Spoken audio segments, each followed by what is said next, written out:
Este é o Motivos para Ler, nova série do Ler Podcast, o podcast do Ler, Clube de Leitura. Meu nome é Lilian Vieira e este é mais um episódio da série Motivos para Ler, nova série do Ler Podcast, o podcast do Ler, Clube de Leitura. Neste episódio, trago para vocês motivos para ler contos de fadas.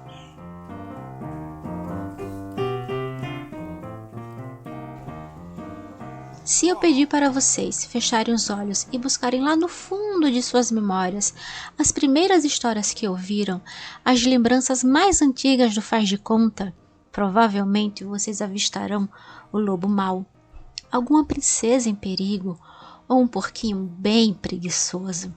Os contos de fadas fazem parte de nosso imaginário e são nossa porta de entrada para o mundo da leitura e da literatura.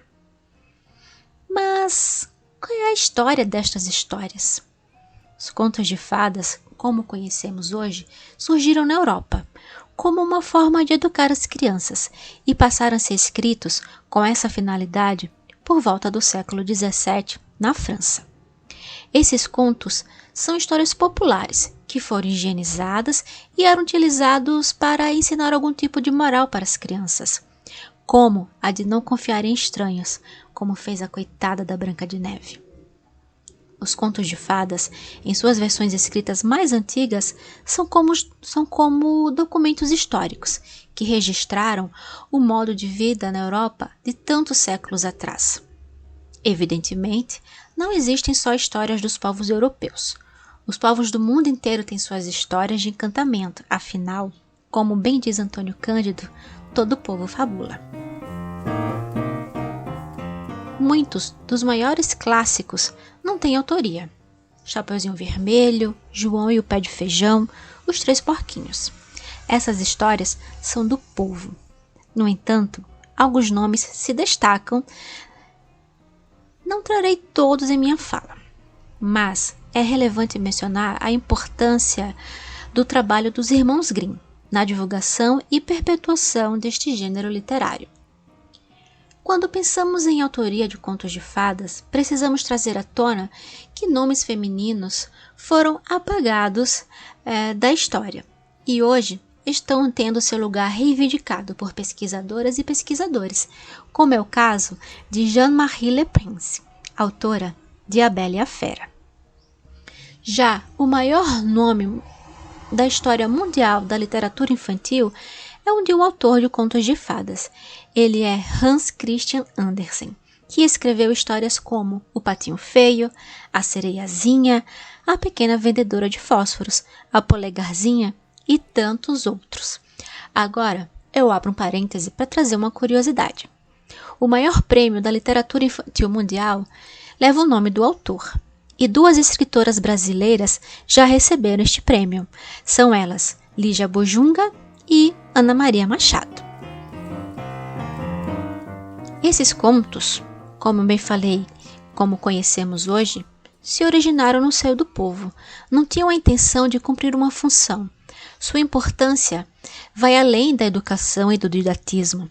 Algumas dessas histórias são de 400 anos atrás. Isso no papel, elas são bem mais antigas na vida real. Essas histórias não durariam tanto tempo assim se tivessem apenas a única função de serem educativas. Elas já teriam sido esquecidas.